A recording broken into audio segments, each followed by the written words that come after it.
Assalamualaikum warahmatullahi wabarakatuh. Halo guys, kenalin saya Angga Rangga Malela. Saya mahasiswa Kimia Reguler Sore, Fakultas Sains Informatika Universitas Jenderal Ahmad Yani.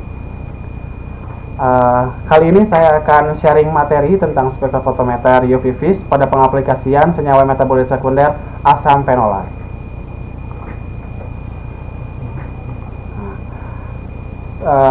Spektrofotometer seperti yang kita ketahui adalah alat untuk mengukur transmitan atau absorban suatu sampel sebagai fungsi panjang gelombang. Tiap media akan menyerap cahaya pada panjang gelombang tertentu tergantung pada senyawa atau warna yang terbentuk. Spektrofotometer UV vis sendiri merupakan pengukuran panjang gelombang dan intensitas sinar ultraviolet dan cahaya tampak yang diabsorbasi oleh sampel. Sinar ultraviolet yang dipakai berada pada panjang gelombang 200 sampai 400 nanometer, sedangkan sinar tampak berada pada panjang gelombang 400 sampai 800 nanometer. Nah, pada bagian ini akan membahas prinsip dan komponen spektro UV vis. Prinsipnya kerja spektrometer UV vis yaitu berdasarkan hukum Lambert-Beer, hubungan linearitas antara absorban dengan konsentrasi larutan analit. Komponen-komponen yang berada di spektrofotometer UV vis antara lain adalah lampu, lensa monokromator, kuvet yang berisi sampel, detektor, amplifier, dan printoutnya berupa spektrum.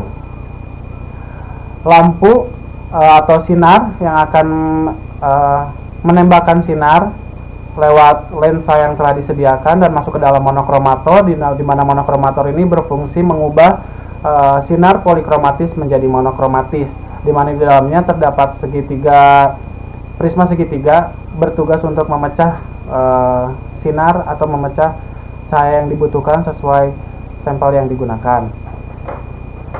Lalu sinar dimasukkan ke dalam kuvet yang berisi sampel. Lalu sinar akan masuk ke dalam detektor, dan di dalam detektor nanti akan dirubah panjang gelombang menjadi spektrum yang akan masuk ke dalam amplifier sebagai penguat untuk di print out nanti sebagai hasilnya berupa spektrum. Berikut merupakan contoh kurva spektrofotometer UV vis, di mana sumbu X merupakan lambda dan sumbu Y-nya merupakan absorban. Jadi nanti lambda berbanding absorban, seperti contoh ini dari lambda 200 sampai lambda 1000 itu terjadi dua kali peak, di mana lambda maksimalnya terdapat pada lambda 631 dan lambda kedua di 334.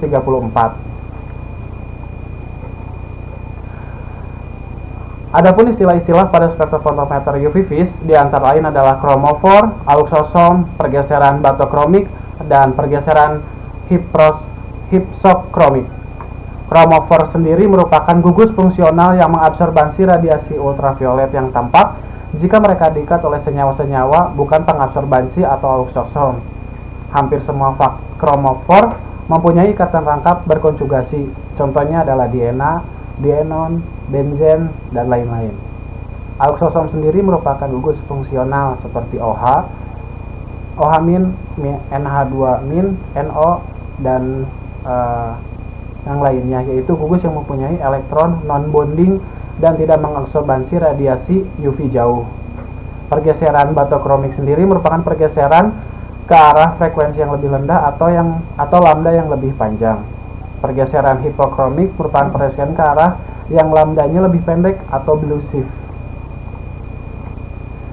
Nah, pada kali ini jurnal yang telah saya telah sebelumnya, yaitu jurnal tentang elusidasi struktur kimia senyawa bioaktif pengendali serangga ulat kubis dari kulit batang Agalia Dixosilum melisiae, yang disusun oleh Dede Sukandar, Sofni, M. Khairul, dan Nur Laila pada tahun 2007.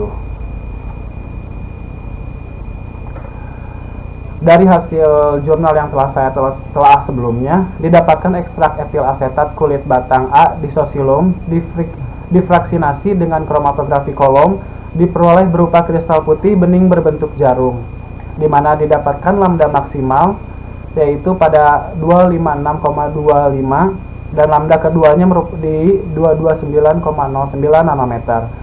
Nah, berikut merupakan gambar contoh yang saya ambil dari jurnal yang mempunyai kemiripan dengan yang saya telaah, karena pada jurnal yang saya telaah tidak dimunculkan bentuk spektrum hasil penelitian. Nah, fungsi untuk pengujian spektrofotometer UVV sendiri adalah untuk mengecek terjadi atau ada tidaknya senyawa yang terkonjugasi atau tidak terkonjugasi. Nah, menurut Silverstein pada 1986, serapan maksimum atau lambda maksimal yaitu terdiri pada 256,25 nanometer, mengindikasikan keberadaan kromofor benzen atau cincin benzen. Jadi cincin benzen merupakan struktur yang terkonjugasi. Nah, berikut merupakan gambar struktur fenol 2, 1-metiletoksi metil karbonat yang telah berhasil diisolasi menjadi yang berasal dari fraksi etilasetat tumbuhan Ardisocillum menjadi gambar struktur nilai pergeseran kimia 1H. Nah, ini pun merupakan pustaka yang saya pakai pada sharing materi kali ini.